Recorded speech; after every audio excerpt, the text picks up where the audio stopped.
और वापस आता है, आने में 6 घंटे ज़्यादा लगते हैं। वेरी गुड, 6 घंटे ज़्यादा लग रहे हैं तो ज़्यादा वाला कौन सा फॉर्मूला है, नीचे y आएगा, ठीक है, 2y। जब वो अपनी गति 2 गुनी कर देता है तो 12 मील की दूरी जाने तथा आने में, अब सवाल की लैंग्वेज थोड़ी सी घुमाई हुई है तो कंफ्यूज नहीं होना है, उसे आने में 1 घंटा ज़्यादा लगता है तो धारा की चाल क्या होगी। चलो जी बता देते हैं। तो देखो इसमें क्या दे रखा है, टाइम ज़्यादा दे रखा है। ज़्यादा वाला कौन सा फॉर्मूला होता है, d बराबर t X square minus Y square upon 2y। यहाँ पे x नहीं आएगा, x तो तब आएगा जब टोटल टाइम दे रखा हो, लेकिन यहाँ पे तो ज़्यादा है ना, तो ज़्यादा में y आएगा। तो डिस्टेंस कितनी है, आप बोलोगे सर डिस्टेंस है 12 मील की दूरी बराबर है टाइम कितना है, पहले वाली कंडीशन में टाइम कितना है, 12 मील की दूरी गया वापस आया तो आने में 6 घंटे ज़्यादा लग गए, तो टाइम है 6 घंटे। एक्स स्क्वायर, जो एक्स होता है वो क्या होता है, या तो आदमी की चाल या नाव की चाल, एक्स होता है। तो एक्स तो हमें निकालना है क्या, नहीं दे रखा है ना एक्स, कहाँ दे रखा है एक्स, अच्छा एक्स नहीं दे रखा, चलो कोई बात नहीं, नहीं दे रखा तो एक्स को रहने दो। माइनस वाई तो हमें निकालना है, बटे के अंदर 2y। चलो जी, तो यहाँ से अगर आप काटोगे तो कितना आएगा, 6 कम 6 और 6 दूनी 12। अब ये 2y इधर चला जाएगा तो आप बोलोगे सर ये आ जाएगा 4y बराबर X square minus Y square. सही लिखा है मैंने। तो एक समीकरण आ गई हमारे पास में, 4y बराबर X square minus Y square, ठीक है।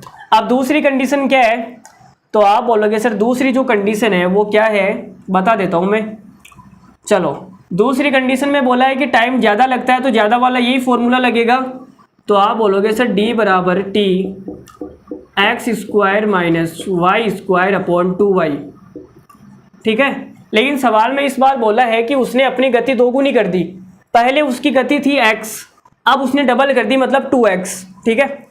तो डिस्टेंस कितनी है, डिस्टेंस तो वही 12 की 12 है, टाइम है 1 घंटा ज़्यादा लगता है, और इस बार उसने x की जगह कितनी कर दी, स्पीड 2x, तो 2x का स्क्वायर माइनस वाई स्क्वायर बटे के अंदर 2y। बोलो यहाँ तक ठीक है या नहीं, एकदम बढ़िया है, सब कुछ ठीक है। चलो तो अब इस 2y को उठा के इधर फेंक देते हैं, तो 12 2 से गुणा होकर कितना हो जाएगा 24y, और बराबर 2x का स्क्वायर हो जाएगा 4x का स्क्वायर माइनस वाई का स्क्वायर। बोलो यहाँ तक ठीक है या नहीं, चलो जी ठीक है। तो हमारे सामने 2 समीकरण आ गई, एक तो ये वाली, दूसरी ये वाली। अब आप बोलोगे कि सर हमें तो धारा की चाल निकालनी है, मतलब y का मान निकालना है, x का मान हमें हटाना है। तो x का मान हटाने के लिए आप क्या करोगे, यहाँ पे देखो 4x स्क्वायर है तो यहाँ पर भी 4x स्क्वायर होना चाहिए, फिर आप माइनस कर दोगे तो 4x स्क्वायर से 4x स्क्वायर कट जाएगा। तो इसको एक काम करते हैं, 4 से गुणा कर देता हूँ मैं, तो इसको 4 से गुणा करके यहाँ लिख देता हूँ, लो जी। तो मैंने 4 से गुणा किया तो हो जाएगा 4 चौक 16y बराबर 4x square minus 4y square, और वो वाली समीकरण कितनी है 24y बराबर 4x square minus Y square, ठीक है। अब एक काम करते हैं, माइनस कर देते हैं, तो इसमें से इसको माइनस करेंगे तो नीचे वाले चिन्ह क्या हो जाएंगे, चेंज, माइनस, यहाँ भी माइनस माइनस यहाँ प्लस हो जाएगा, तो 16 माइनस का 24 कितना आ जाएगा, माइनस का 8y, प्लस माइनस कट जाएगा, माइनस का 4 प्लस का 1 कितना आ जाएगा, माइनस का 3y स्क्वायर, माइनस से माइनस कट गया और इस y से ये स्क्वायर भी कट जाएगा, तो y बराबर कितना आ जाएगा, 8 बराबर आ गया 3y, यहाँ से आएगा 8/3 बराबर y, तो y का मान आ गया 8/3।